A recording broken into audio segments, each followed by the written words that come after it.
Welcome back, everybody. This is Warren again. I'm bringing you another build. This is the Jade Harvester's Haunt build. So basically, this build's just overpowered right now. If you have this Jade 6-piece and you're not using it, enchant it, get it going really good, and give it a try because it's phenomenal. It's the only thing I can really say about it. I mean, it makes T6 look like fucking child's play. And I mean, honestly, it's one of the only characters that's just mopping the floor with T6 right now. I mean, there's a couple builds out there that are OP, but nothing is clearing like the Jade Harvester build right now. Hands down, the best build in the game right now. So basically, I'm going to show you kind of what you need for this build, why you need it. Then I'm just going to give you guys a little demo of kind of how this build works on T6, which I just finished doing a rift, and I've been doing T6 rifts for shits and giggles for a few days now. Um, it's T6 is it's real cool and everything to say you can do T6, like I can do it. I wouldn't recommend it, especially if you're just trying to farm gear for your characters. The only thing I would recommend T6 for is if you're trying to farm Paragon levels. It gives really good experience. That's one of the best ways to do it. Not the best way, but one of the best ways. If you're gonna be farming, I would say do T4. If you're able to do it pretty quickly, which is not very hard to get the gear to do it pretty quick. I mean, I can do T4 on almost all my characters, so you know, I bet you can do it. Give it a try. If you die once or twice, that's no big deal. It's Diablo. You're gonna die every once in a while. Everybody does. It happens. But I mean, you could go up to T5 if you really wanted to. It's gonna be a little slower clearing time, but it's not gonna be quite as slow as T6, and you're gonna get a little bit better drop rate, a little more gold. But I would try to stick with T4 if you're going for farming. So here's the gear setup. Alright, so you're going to want a really nice Sunkeeper. This isn't the best Sunkeeper you can get, but it's pretty damn good. Alright. You're going to want an OP Stone of Jordan. This isn't the specific stone that I need right now. I prefer having one with cold damage because the haunt, with the haunt rune that you use, called Resentful Spirits, and it's going to launch 2 Haunt Spirits at once, and they just stick on your targets, and they're doing, what is it, 4,000% weapon damage over 12 seconds, which is fucking nuts, and that's cold. So if you're stacking your cold damage up, it's just going to hit extremely hard. So you're going to want to stack as much cold skill damage as possible for this build. The most important factor to this build, you need Jade Harvester's Swiftness. Absolutely need it, because if you read that 6 set, Soul Harvest consumes your damage over time effects on enemies, instantly dealing their remaining damage. So you're hitting for like hundreds of millions of damage. Like this, they just recently patched this to where it doesn't crit anymore, so you're just getting strictly white damage numbers. And they're fucking hitting for absurd numbers. Another thing that's really nice for T6 in the upper torments is the Serpent offhand. Just because it makes your zombie dogs tank for you. 28% of the damage you take is redirected to your zombie dogs. Makes it to where you can tank a little bit, gives you better survivability. You're a happier witch doctor. And of course, Ring of Randall Grandeur. You know, pretty much works for all builds, just makes it to where you can use one less set piece for every set that you use. So, I mean, why not, right? I'm rocking Nem Bracers just to give me the extra elite pop-ups when I hit the shrines, just for better chances of loot. I mean, mine's pretty good. If I would have got a crappy one, I probably wouldn't be using it. I'd be using Reaper's Wraps.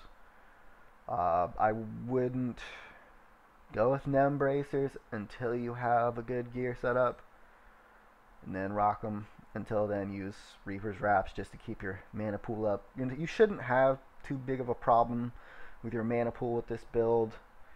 Very rarely are you going to be at 0 mana. So Amulet, it's kind of a toss-up. I mean, you're going to want to stack your cold damage, of course. I'm using Johan, though, just because anything I target, it pulls in the surrounding enemies into that guy. So it's like having an extra Piranado. Everything gets pulled into him, and it gets slowed by 80%. Now, I'm not certain if this effect lasts the same amount of time that my Haunt and Locust Swarm do, but I know those things do not get unslowed until like I kill them. You know, they're slowed until they die. So it's really nice to have. If you can get a good roll on this and use it for a while, give it a shot, because it's going to increase your survivability by a long shot. Now, probably the second most important piece of gear to this build is this one right here. I'm not even going to try to pronounce that shit. You know, I'm not going to lie to you. Don't know how you pronounce that. Not going to try. But, you know, I'm going to highlight it for you. You can look and see what it is. Locust Swarm and Haunt now deal their damage in half of the normal duration. So basically, this is going to make your ticks with your dots, which stands for damage over time effects, crit. Or not crit, but hit twice as often. So without using this, it hit once. Now it's hitting twice every time it would normally hit once. So this is increasing your damage by a lot. This makes this build very successful. You need this, and you need your Jade set. So, go over a couple skills with you. Most important skill, well, toss it between that and Soul Harvest, but Haunt. Haunt's dealing almost all of your damage. So basically, when you run into a room, you're just going to spam Haunt on everything. Alright, then you're going to throw up your Piranado with Piranhas, group them all together with the Whirlwind. If you want to, this is what I do. It's beneficial, not necessary. You can run in with Locust Swarm when they're all grouped, just cast it because it spreads by itself. Then when they're all grouped together and you're positive that Haunts on a lot of your enemies, you run in with Soul Harvest Siphon. And you just pop this and everything fucking explodes. It's insane. I can't wait to show you guys this in a minute. But I'm running Siphon, just to give me a little survivability. Gain 24,758 life for every harvested enemy. So gives you life back, kills everything, can't go wrong.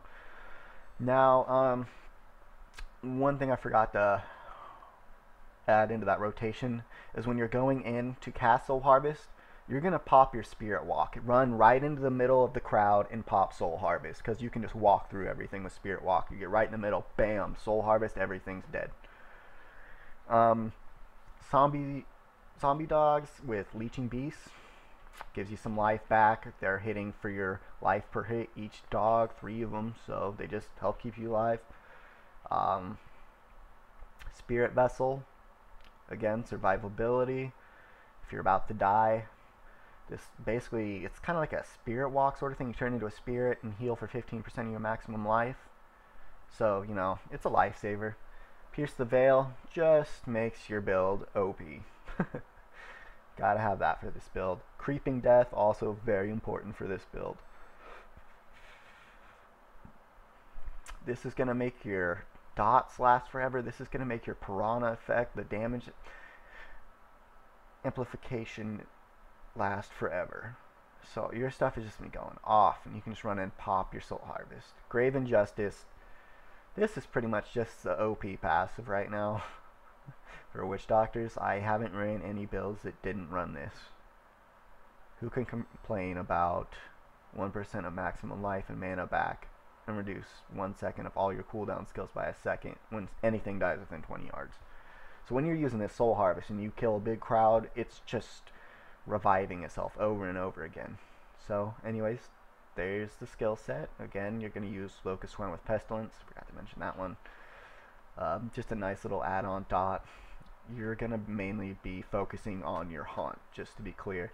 Locust Swarms, just, if you can, run in there and swarm them, because you have to be in close for this move. It doesn't have quite the range that Haunt does. Alright, so I am just going to run around some random area here and show you guys how this works. Keeps level 2, sure. Alright guys, so nobody cares about the Enchantress. Got my dogs up. Alright. Gonna make sure your dogs are up. I make that mistake every once in a while, just getting used to how OP this build is. Get to bring my dogs back, and sometimes you die. So make sure they're up. And I wish I could get a bigger crowd than this. See, like the dots, you can just see them critting over and over. Between the dots and my dogs, I don't even have to soul harvest most of the time on trash mobs. Alright, I'll pop it on this big fucker just so you guys can kind of see. Pronado up, run in, boom. Apparently these guys didn't get stuck with it, so. Gotta love Johan, that's what I'm talking about. It's the second Pronado, keeps them slowed. It just wrecks shit. Let's see here. Gotta love that Enchantress skill. Turns everything into a fucking chicken. Spam. Your haunt going, bam, everything's dead. And as you can see, my haunt's right back up. Pop it again, bam. That's what you're gonna be doing. Spam haunt. God damn, I love that chicken move. Toy with them. I don't even got a pop soul harvest there. I want to wait for an elite pack just to show you guys. Oh shit. Gonna want to avoid those guys in T6. Those will one-shot you most of the time. Just so we're clear.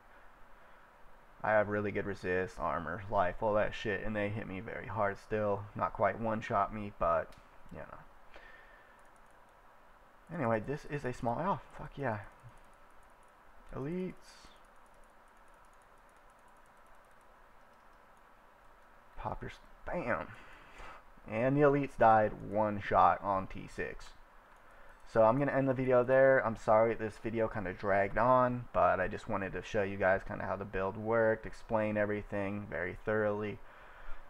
Yeah, that pretty much sums it up. So if you haven't tried this build, you have the pieces for this build, and we're kind of just wondering about it, give it a try. Hands down, best build in the game right now. Anyway, peace. I'm out.